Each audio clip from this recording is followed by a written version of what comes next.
Stone Brew, alright? So this just came up to Western Canada, so we had some Stone release parties around Calgary and Lethbridge and stuff, so I did their regular IPA, which I thought was pretty banging, so this is their go-to IPA, which is a little bit unusual for me and not necessarily what I go for an IPA, but I thought I'd give it a shot, even though I think it's probably not my thing.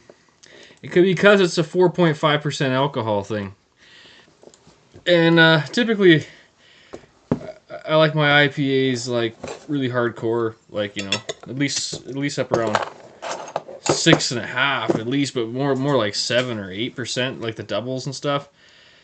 I seem to enjoy them a little bit more, so you can get going on here. Yeah, I had one of these already, so I kind of know what it's about.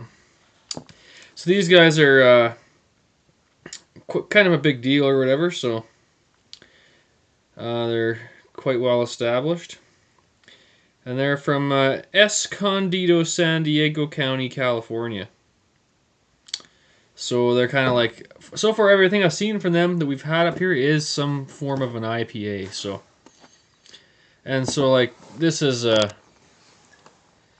little bit lesser of a head than you would expect out of most IPAs, but I do have a bomber of some shit that's going to be probably pretty insane. And the regular IPA was pretty insane. So, like I said, they got a bunch of different ones. So let's just see. Okay, a big grapefruit. Kind of a pink grapefruit skin aroma coming out of here big time. Yeah, kind of sweet smelling. Color shot is fair. It's still fairly hazy and everything.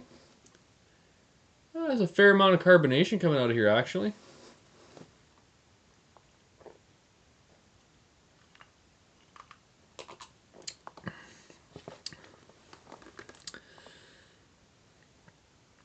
Yeah, it's like an IPA with lower alcohol. Yeah, big citrus thing. You're still getting a fairly unfiltered, nice body to the beer. It just doesn't quite have that little alcohol kick in the little. It doesn't have that alcohol kick in the back that you're kind of expecting because you're used to them with having a lot of alcohol. So yeah, and they got pretty cool bottles. Looks like it's all silk screened on there and stuff. So yeah, and they got a whole bunch of literature on the back here. And yeah, whatever.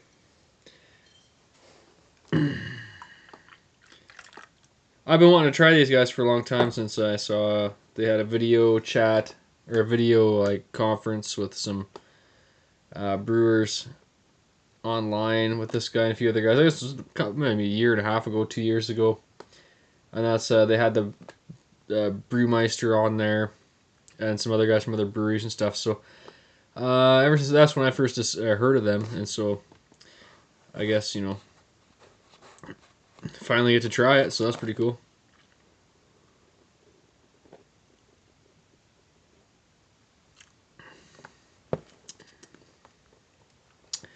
It's not too bad. It's got that kind of gritty, sandy finish to it in the end, and it's hopped right up there. I mean, there's no shortage of hops in this. Pretty much just basically picking out the grapefruit hop. I don't remember what that's, Cascade or something. I could be wrong though. I have a really bad memory for hop varieties and stuff. And fruity, piney, they're bitterness. I just want a list of hops and malts without the rest of this because, you know.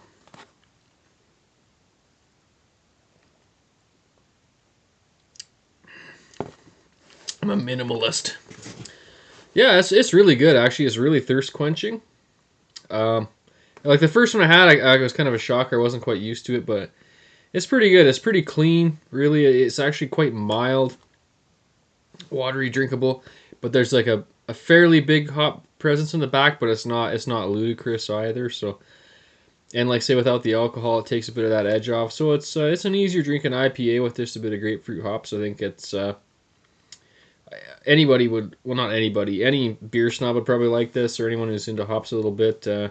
Pale lager people still would be a little bit, it's probably a little bit too hoppy for some people still. But speaking of video conferences, we got the, I'm doing this beer next. This is a Roche beer.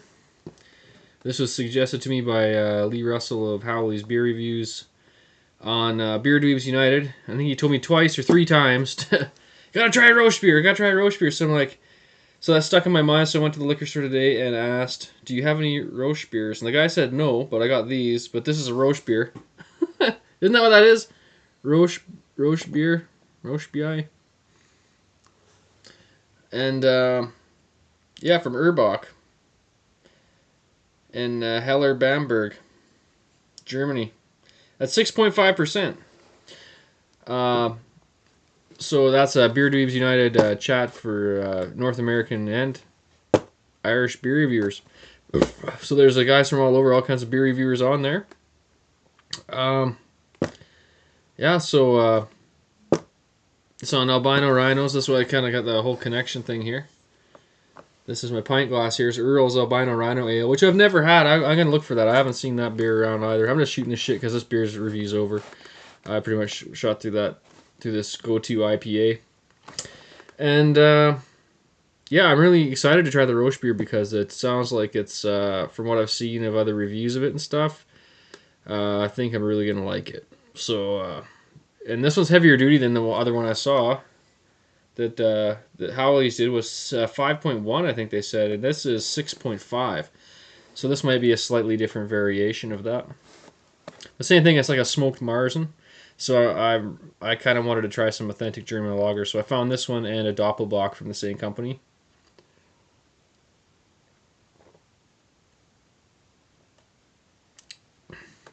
Damn, this is a... Yeah, there's nothing wrong with this. It's just a little bit light for me. Personally, I like them heavy, greasy, hoppy, and jacked in the alcohol for some reason. I just like... I don't like many big beers, but I like big IPAs, so...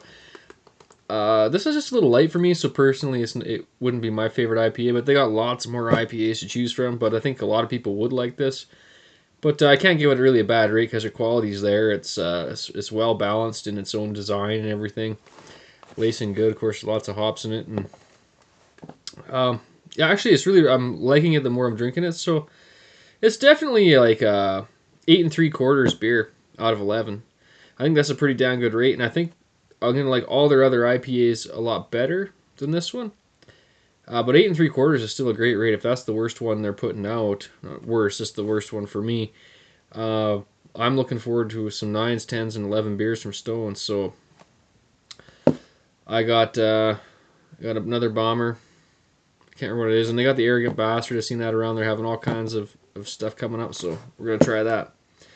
So stay tuned for this Kirchenschiller, Rheinbacher, Rauschbacher, Urbach, Bamberg, fucking Bam. Beerzerker, yeah!